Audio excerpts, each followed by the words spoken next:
Hola, estimados amigos. Igual que siempre, cada 2 semanas estamos aquí, la Red Interuniversitaria de Estudiantes de Ciencias y la Asociación Civil en órbita, para presentar a una investigadora, ingeniera, especialista en tecnología, que hable de su trabajo. Y hoy día vamos a tener a Patricia Sáenz. Ya les voy a comentar quién es Patricia, pero antes de eso quería comentarles lo importante que es el día de hoy. Hoy día es el Día de la Mujer, y lo que yo quería comentar es que hoy no es un día para decir feliz día, regalar unas rosas, qué linda que eres, te queremos. No, hoy día es un día de conmemoración y de recuerdo de todas las mujeres que han luchado para que tengamos hoy día mujeres que votan. Hoy día es un día de conmemoración de todas aquellas mujeres que han trabajado para romper estereotipos, para romper barreras, y además también es un día en el que tenemos que reflexionar cómo nosotros podemos contribuir a ese trabajo universal que está haciendo 50% de la población del mundo. Cómo podemos cambiar y seguir cambiando esta situación. Desde En órbita, nosotros, el pequeño granito que hacemos son estas charlas de mujeres científicas, de mujeres que trabajan en tecnología, en ingenierías. Y como les comenté, me complace muchísimo en presentar a Patricia, que hoy día nos va a presentar cómo es que se han adaptado en la fábrica en la que ella produce, que es una fábrica gigante de alimentos en el Perú, cómo ellos han podido adaptar la línea de producción, ¿no?, de alimentos y productos de primera necesidad durante la pandemia. Como comprenderán, esto es algo de suma importancia, porque gracias a equipos como los de Patricia, eh, los alimentos que nosotros compramos en las bodegas, en el mercado, en el supermercado, han seguido estando allí para todos nosotros, ¿no? Imagínense si estas fábricas de alimentos dejaran o bajaran su producción. Sería un grave problema. Y al mismo tiempo ellos tenían que pesar, ¿no?, seguir produciendo, pero también cuidar la salud de sus trabajadores. ¿Cómo lograron hacer eso? Bueno, Patricia es una de las ingenieras que ha participado en la reestructuración de toda la línea de producción de la fábrica donde ella trabaja.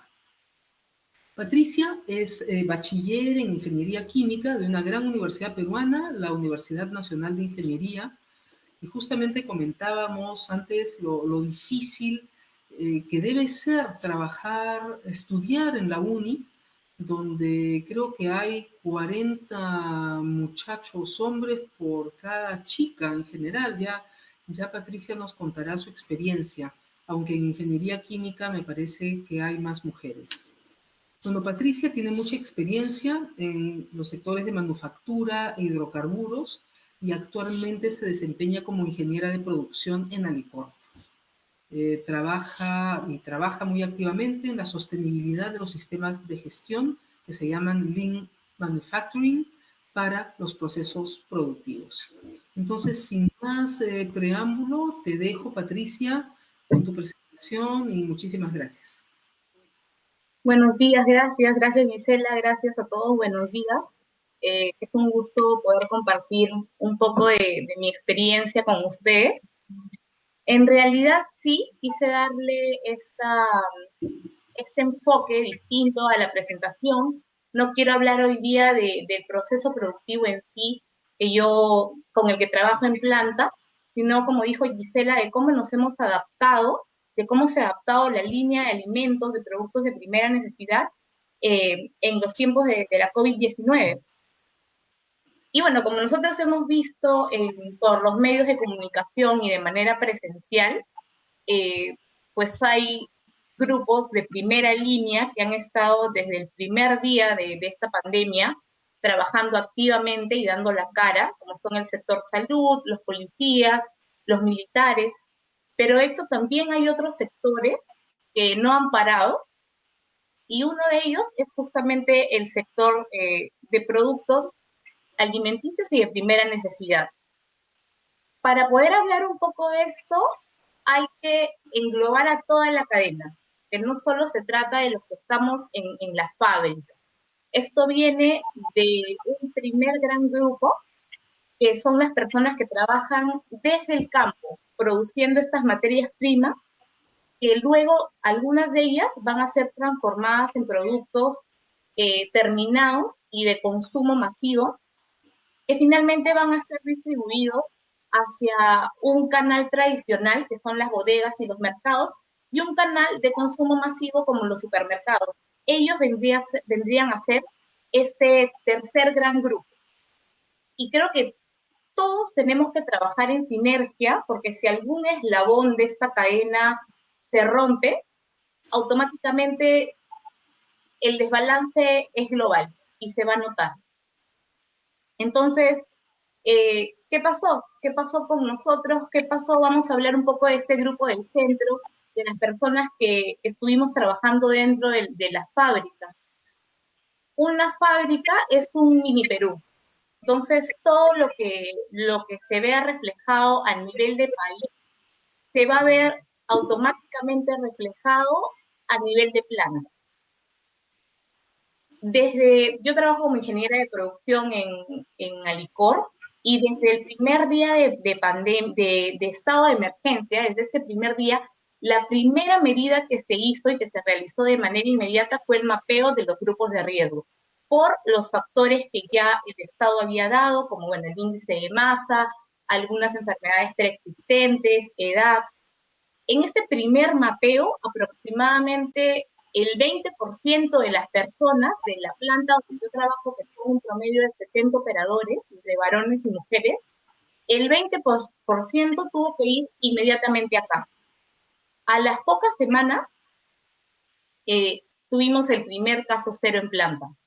Y en un muy, muy corto plazo, el 30% de nuestra población en fábrica estaba contagiada con COVID.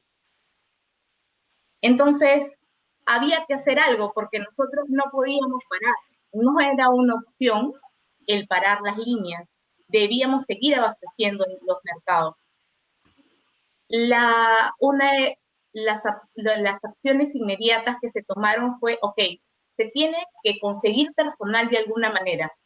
¿Qué hacemos? Redistribuimos. Entonces, todas las plantas que iban enfocadas a los negocios de gastronomía o de food service cerraron. ¿Por qué? Porque obviamente esas plantas no iban a ser el foco de abastecimiento en esta época de pandemia. Y todo el personal que teníamos en estas plantas empezaron a cubrir en mayor o menor medida al personal que faltaba en todas las plantas que sí iban enfocadas directamente a productos que tenían que estar en el mercado. Luego había otra gran brecha, porque claro, ya más o menos habíamos podido cerrar estas líneas con el personal, es decir, completar estas líneas con el personal, pero, y les cuento a modo de anécdota, hubo varios días en los que estuve parada en una avenida principal de Lima, más de media hora esperando algún sitio de transporte que me pudiera llevar eh, a mi centro de labores, porque hasta ese momento, claro, se tenían movilidades, pero se tenían movilidades, buses que se manejaban en troncales, y para llegar muchas veces a un paradero donde paraba ese bus, tenías que esperar, o era imposible, o tenías que esperar largo tiempo en plena avenida. Entonces lo que se tuvo que hacer es activar movilidades puerta a puerta. Estos buses ahora eran unas vans que no buscaban que llegaras de manera rápida, sino que llegaras de manera segura a tu centro de labores y que regresaras de la misma manera a casa. si no era casi imposible. Al mismo tiempo que se daba esto, claro, estas son medidas, digamos que con una gestión de manera conjunta con el área de recursos humanos, con salud ocupacional, con seguridad, se pueden tomar, pero hay medidas como que implican, digamos, infraestructura u obras civiles, como la creación de nuevos vestuarios para reducir el aforo en uno de los principales puntos de aglomeración de gente, que eran en ese momento los vestuarios. Pero claro, un vestuario no está en un día. ¿Qué hacemos mientras se construyen estos nuevos vestuarios en áreas donde antes no se tenía planeado la construcción de uno? Bueno, se desfasan los horarios. ¿Esto qué quiere decir? Que si Alicor tiene, por ejemplo, 10 plantas dentro de un predio, 4 plantas entran 6:30 de la mañana, las otras 4 entran 7:30 y 2 plantas entran 8:30. De esta manera, el ingreso de operadores iba siendo en bloque y se reducía de manera temporal, como una medida temporal, el aforo dentro de estos vestuarios. De hecho, estos horarios no solo nos afectaron finalmente a todos, porque para las personas que tenemos a cargo una planta, dentro de nosotros también hubo personas que iban a grupos de riesgo. Entonces, de pronto, tuvimos que empezar a rotar, a hacer amanecidas, a hacer turnos tarde, a cubrir no solo ya la planta que normalmente veía, sino eras encargada de 2 o más líneas de producción en ese momento. De hecho, a pesar de que se tenían protocolos como el, o se difundían procedimientos de que ante una sintomatología uno debía avisar desde casa y no ir al trabajo con una sintomatología y reportar, y durante estos días de adaptación se presentaron muchos casos en donde la gente se sentía mal o reportaba sintomatología desde planta. Entonces, ¿qué se tuvo que hacer? Pues aumentar el número de ambulancias y de personal de salud, eh, médicos ocupacionales, enfermeras, enfermeros, para que nos asistieran y nos trasladaran en caso se presentara alguna sintomatología mayor, ya sea una clínica o si era algo, digamos, un poco más leve, a casa.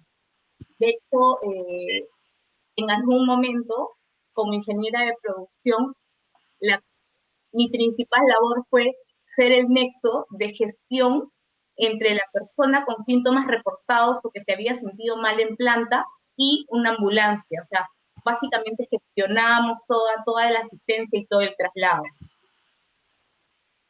Ya ha pasado un año desde eso y no es que hayamos bajado la guardia, creo que al contrario, creo que nos hemos concientizado, pero no solo eso, sino que aunque suene un poco extraño, hemos aprendido a convivir con esta realidad.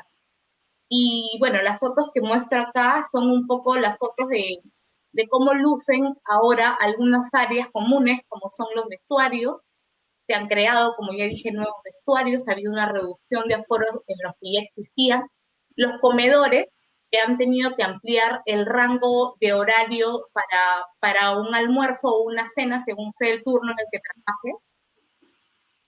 Y no solo eso, sino que obviamente el aforo dentro de ellos también ha disminuido. Estas enfermeras, enfermeros, médicos de los que hablé al inicio, que inicialmente tenían la labor casi exclusiva de asistir casos de emergencia, de trasladar en ambulancias a personal de planta, tienen ahora dos labores principales, que son la toma de la temperatura al ingreso, a la salida y durante el turno. Y algo que me parece súper importante y vital por todas las noticias falsas que circulan en nuestro país, es que ellos son los encargados de dar semanalmente charlas preventivas, pero sobre todo informativas sobre COVID-19. Por ejemplo, dónde se debe tomar la temperatura, si el termómetro infrarrojo te hace o no te hace daño, porque han salido tantas noticias que finalmente tienen que ser un poco desmentidas e informadas de manera correcta por este personal especializado.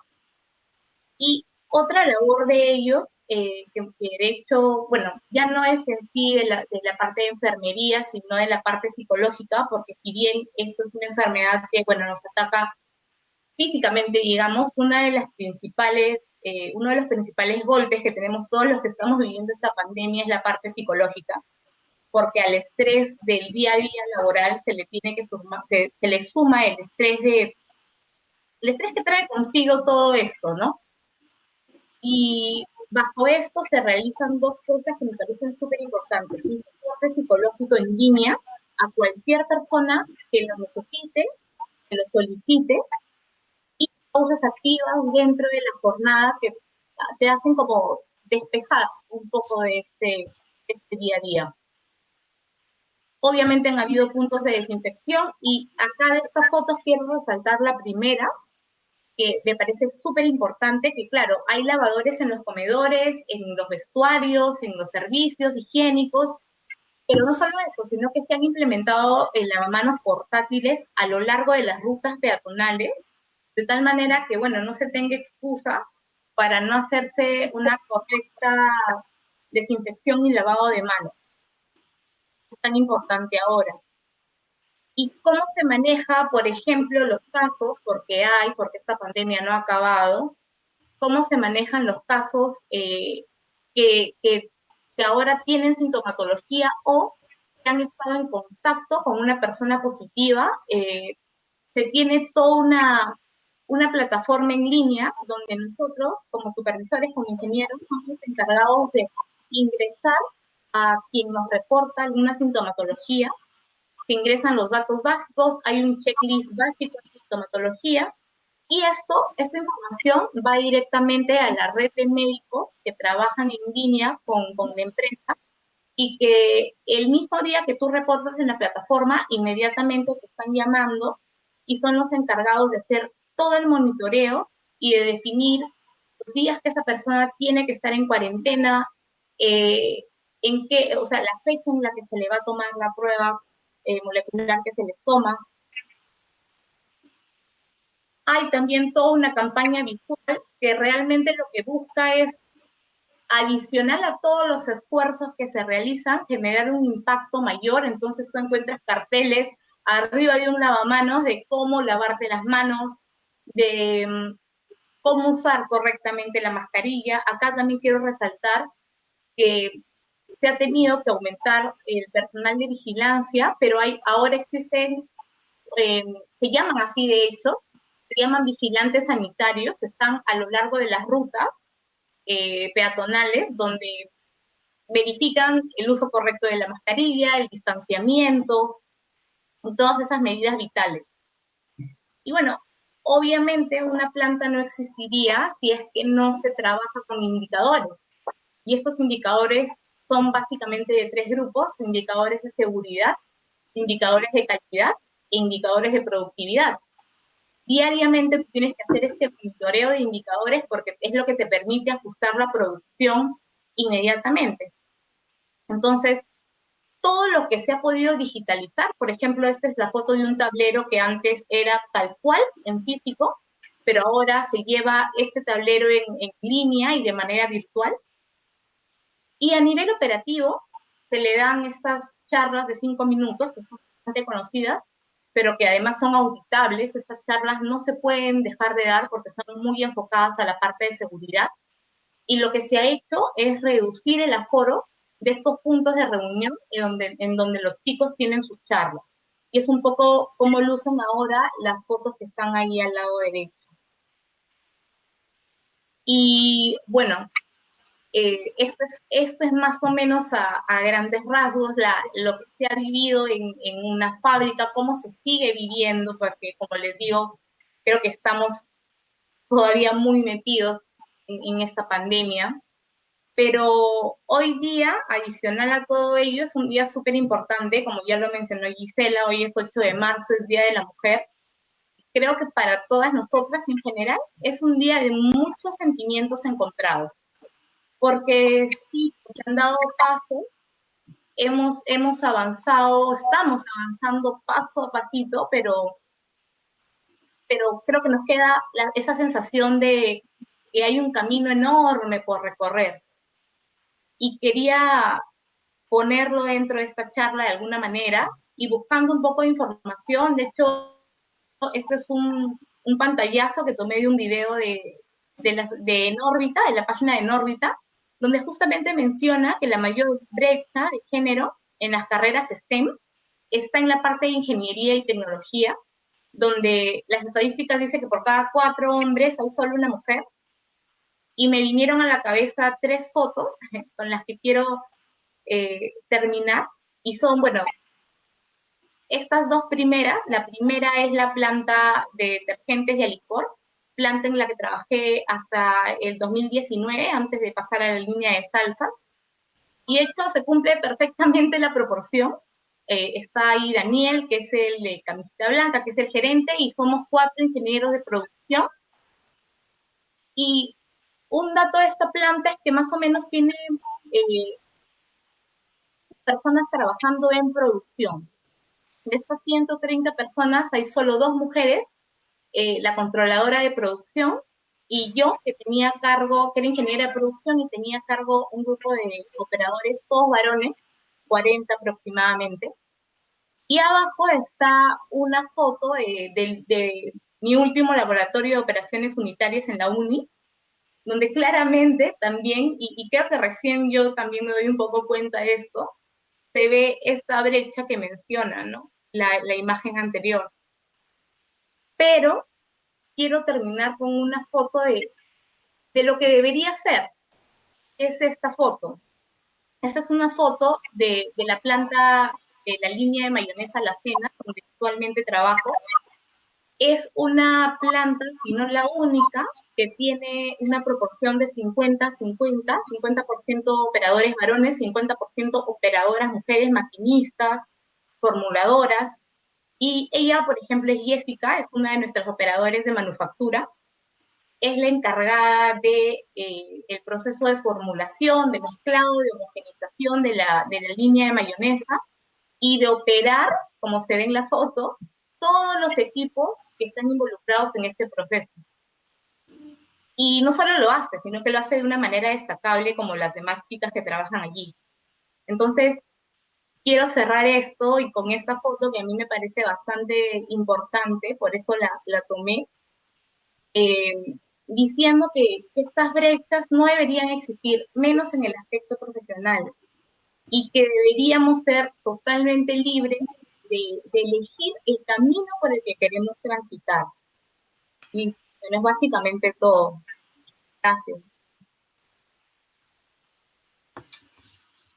Muchísimas gracias, Patricia. Sumamente interesante cómo es que una fábrica productiva ha tenido que lidiar y sobre todo me imagino al comienzo con, bueno, 20% eran vulnerables, luego muy rápidamente 30% se enfermaron. Tú como ingeniera en esta planta me imagino que participas a toda la discusión, soluciones y a la implementación de las soluciones para poder llevar a cabo un cambio, ¿no? El cambio que, no, que nos has comentado. ¿Cómo, digamos, tú misma, cómo, o sea, además como ingeniera de planta, imagino que tienes que ir todos los días, tienes que seguir yendo, o sea, no como nosotros los profesores que estamos en teletrabajo, ¿no? Cuéntanos un poquito, ¿te ha dado la COVID o todavía no? Esa sería mi primera pregunta. Y mi segunda pregunta, que va más con lo que tú has comentado, ¿cómo se llevan a cabo las reuniones? ¿Virtualmente o...? eh, esa es una pregunta. La siguiente pregunta, bueno, luego te hago las otras preguntas. Sí, de hecho, estas medidas han sido un trabajo conjunto entre un montón de áreas, ¿no? Recursos humanos, seguridad, calidad, producción. Pero sí, como bien decías, a diferencia de otras áreas, producción no tiene sentido si el trabajo no es presencial, ¿no? Entonces, yo soy la supervisora de la planta, he ido desde el primer día que creo que cualquier persona podría tener. O sea, a pesar de que no me ha dado, hasta ahora no me he contagiado, no he tenido COVID, pero esto sí, o sea, mientras más desconocido sea algo, te genera más temor. Entonces, los primeros días de trabajo para mí fueron bastante estresantes. A mí me encanta mi trabajo, pero en ese momento era como, ¿por qué? ¿Por qué tengo que salir de casa? Era una situación bastante fuerte psicológicamente. Y tal vez vives con tu familia, ¿no? O sea, que puedes llevar la COVID a tu casa. Principal temor, ese es el principal temor, porque, claro, yo no soy grupo de riesgo, pero sí vivo con una persona, que es mi mamá, que es grupo de riesgo. Entonces, tengo que ser el doble de cuidadosa para no llevar a casa este virus, ¿no? Para que nadie más se contagie.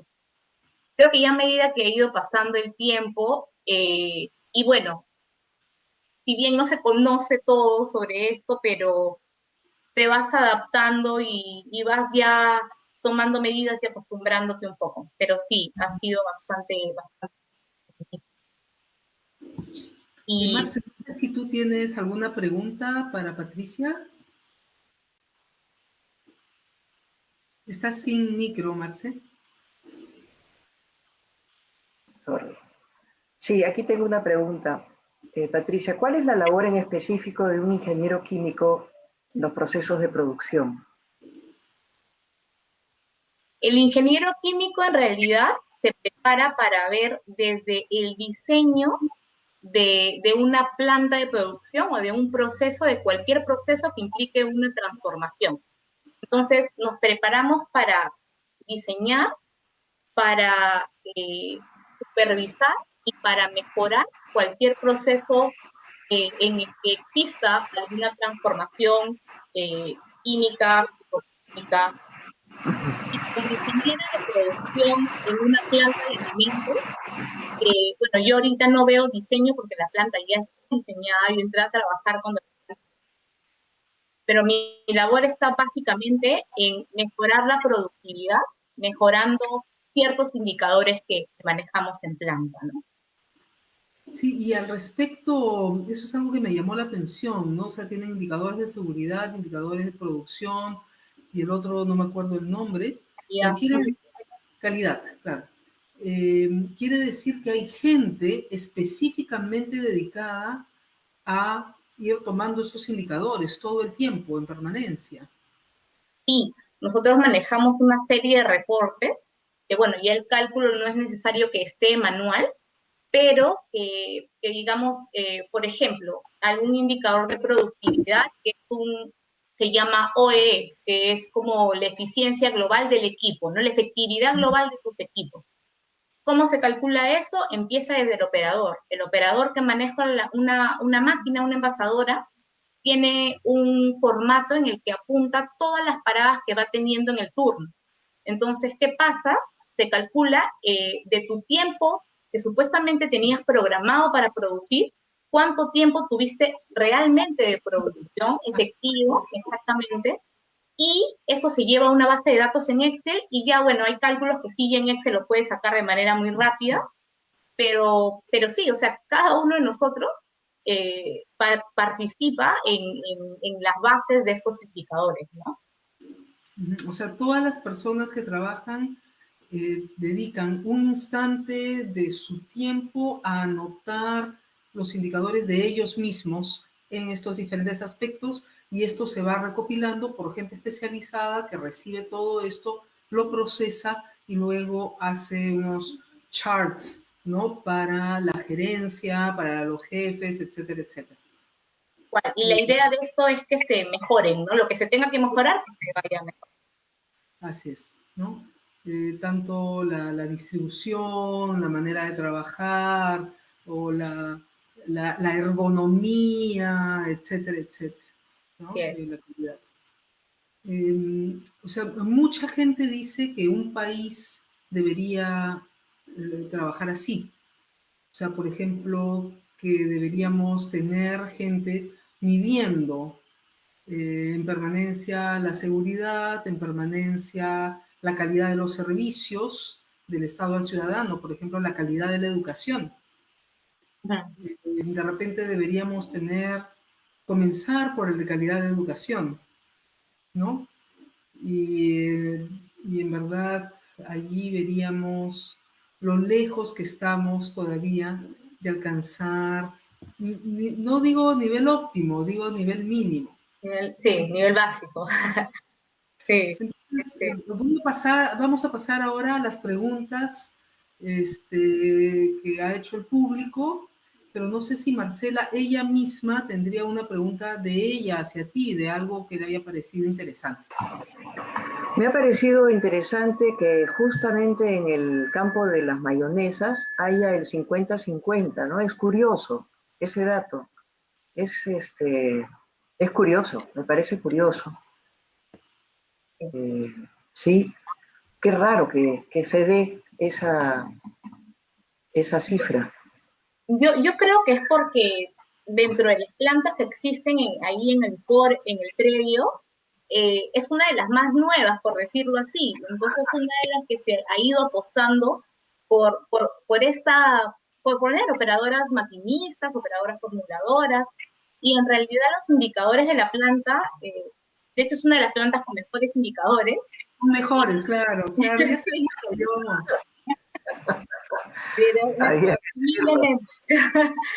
Sí, sí, sí, y en realidad, yo creo que es natural, porque a veces dicen, no, pero es que los trabajos implican fuerza, pero en realidad los trabajos que desarrollan los varones, no es que ellos hagan la fuerza, hay equipos que disminuyen por completo todo eso, pueden ser operados por varones o por mujeres. O sea, yo creo que es un tema ya más de irnos acostumbrando a esto, ¿no?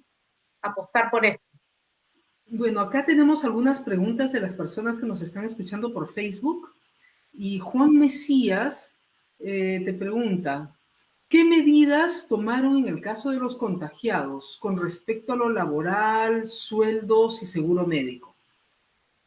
Las personas que se reportan con sintomatología, como decía, inmediatamente se les toma una prueba molecular, son aislados y todo el proceso que el médico dictamine que tiene que estar en casa, es decir, hasta que, digamos, tenga un alta médica, es un permiso pagado, es decir, es asumido enteramente por la empresa.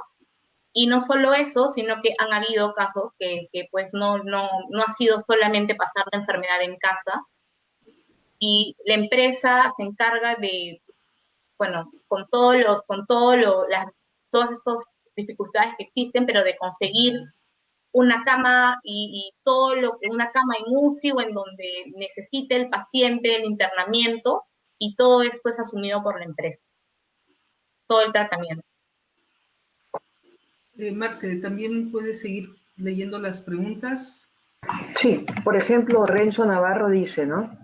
Sabiendo que en estos momentos el límite de aforo se ha vuelto inestable por las medidas de prevención ante la emergencia sanitaria, ¿cómo logran suplir su cuota de mercado? El límite de aforo dentro de la planta. Eso no lo dice, simplemente dice que en estos momentos el límite de aforo se ha vuelto inestable, o sea que me imagino que el gobierno puede decir, a partir del 15 de marzo el aforo permitido será Bastante a la mitad. tanto, ¿no? O sea, ¿cómo hacen? ¿Cómo suplen la cuota de mercado? En realidad, esto en planta sí ha sido como que bastante cambiante a nivel país, pero en planta ha sido un poco más estricto. O sea, las personas que entraron inicialmente, por ejemplo, en un grupo de riesgo, en su mayoría, en un 90%, continúan hasta el momento. Entonces, no es que nosotros de pronto en una semana tengamos más personal del que teníamos previsto. Ahora, ¿cómo suplimos el mercado? Me imagino que se refiere a cómo cubrimos las líneas para nosotros poder seguir produciendo. Claro. Como lo dije, ¿no? Hay plantas que sí han tenido que cerrar, que básicamente son las plantas que van dirigidos a focos donde el abastecimiento no es prioritario. máster de gastronomía, o si ya están abriendo el 50% de su capacidad, pero igual se sigue utilizando estos recursos para cubrir plantas más prioritarias. Ajá. Acá tenemos otra pregunta de Jorge Medina. Dice, ¿cómo miden la efectividad de sus protocolos de prevención? ¿El resultado obtenido ha sido el esperado? El resultado obtenido hace en la primera etapa, sí, por un tema de la campaña más difícil era concientizarnos, ¿no? O sea, podían estar todos estos protocolos, pero si uno no los seguía, obviamente no se iba a ver. Y la efectividad se mide porque después de esta primera ola que hubo, digamos, a nivel país, en realidad el número, después de esto, el número de contagiados ha ido notablemente disminuyendo dentro de la fábrica y esto se ve en reuniones semanales que se tienen con áreas de medicina, donde se hace el seguimiento de los casos que están en cuarentena, de los casos contagiados, pero la curva ha ido notablemente disminuyendo. ¿Tú lees la siguiente, Marcel? Sí, acá Elfi Meneses Morales pregunta, ¿qué significa liderar equipos con un mayor porcentaje de hombres? Es, es un reto creo que ya la universidad me venía preparando para eso. La uni es una universidad dominada básicamente por chicos, pero de hecho que cuando entras, claro, en la universidad tú estás, digamos, a la par de estos chicos, ¿no? Pero cuando entras a una fábrica, de pronto tienes que ser la jefa de 40 varones, como me pasó. Y es todo un reto.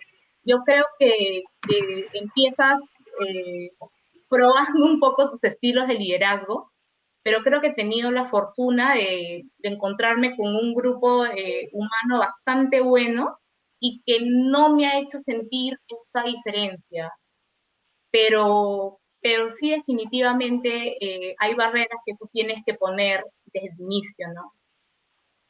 No sé, Patricia, si tú también has tenido la misma experiencia, pero cuando yo estudié también había muchos más chicos, hombres y mayor cantidad de profesores hombres también. O sea, yo estaba prácticamente rodeada de hombres, no tanto como en la uni, en la Molina. Bueno, yo soy mucho mayor que tú, entonces era otra época en ciencias en la Molina, pero habían más mujeres, ¿no? Pero ciertamente estaba dominada por hombres. Pero yo no me daba cuenta.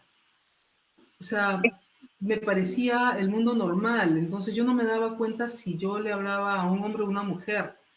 O sea, era como igualitario, ¿no?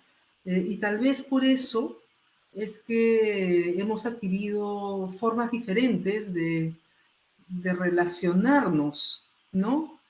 Y la otra gente, la gente que no está en carreras de ciencias, sino que en otras actividades donde es más 50-50 o tal vez en actividades donde hay más mujeres que hombres, tal vez no, nos miran diferente, nos miran de repente hay muy directa, es una persona muy directa, es una persona muy brusca, es una persona muy... ¿Tienes esa experiencia tú? Porque ese es más o menos lo que es mi experiencia. ¿Cuál? Yo justo ayer revisando la presentación decía, claro, si es que no veo esta imagen de esta brecha que salía en la presentación que puse, no me daba cuenta, por ejemplo, de la foto que mostré en la universidad. Yo estaba simplemente con compañeros de universidad, o sea, no, para mí eran compañeros, ya está, hombres, mujeres, igual, o sea, yo estaba en mi mundo, ¿no? No veía esta brecha hasta que, claro, de repente ya en lo laboral, cuando te relacionas con gente de otras carreras, ya te lo empiezan a hacer notar, como dices, ¿no? Uh -huh. Pero sí, me pasó igualito. O sea, yo en la universidad nunca me sentí diferente, ¿no? O en algún lugar donde no pudiera ser yo, donde no pudiera expresarme con normalidad. Fue muy parecido. Claro, como que uno en la universidad se convierte en uno más de la banda, ¿no? Sí, O sea, sí, no sí. hay, no hay diferencias. Es en el mundo, en el mundo fuera de la universidad y sobre todo en el profesional que comienzan a aparecer estas barreras, ¿no es cierto? Así es. Esperemos que hayamos contestado esta interesante pregunta de Efi Meneses. Finalmente, hay la última pregunta de la gente que te está escuchando. Es Jordi Ramos Yataco, que dice, buena presentación. Una duda. Tú como mujer en STEM, ¿qué consejo te hubiese gustado oír cuando fuiste niña? Eh, en O sea, realidad, mirando, me imagino que mirando en retrospectiva, ¿no? sí, sí, sí. Yo creo que también tuve la fortuna de oírlos, porque en casa éramos todas mujeres. Entonces, sí, tenía una mamá pues que Mamá ni terrorista, sí, mamá una terrorista. mamá terrorista por completo, que pues creo que era tan fuerte que esta fortaleza nos la transmitió. Y para ella no existía que cosas de varones, cosas de mujeres, nada. En la casa vivíamos, hacíamos todo y listo, ¿no? Entonces, pero sí, creo que me gustaría darles un consejo, que es un poco lo que yo escuchaba de mamá desde niña, y es que en realidad lo podemos todo, en realidad eso es verdad. Podemos desarrollarnos en el campo que nosotros queramos. No existen carreras para varones, no existen carreras para mujeres. Eh, Te los digo desde una posición de una industria dominada por varones. No, no hay diferencia, lo podemos hacer igual o mejor. Y en realidad a cualquier persona que está ahí escuchando, quiero que sepa que somos totalmente libres de decidir nuestro camino profesional, nuestro camino personal, y que finalmente las brechas creo que son más psicológicas y que es nuestra misión eh, romper esto, ¿no? Romper estereotipos. Romper estereotipos. Así es, así es. Y con eso, con esas últimas palabras tuyas, creo que nos quedamos, a menos que Marcela Ajá. quiera mencionar algo No, más, no, está bien, no, todo bien. ¿no? Te agradecemos muchísimo, Patricia. Muy interesante lo que nos has contado y Sí, te deseamos que sigas siendo la jefa de todas las plantas del ICO. Gracias, muchas gracias a ustedes por la oportunidad. Entonces muchas gracias, Patricia. nos despedimos de la gente que nos está escuchando. Muchísimas gracias por su atención. Hasta pronto.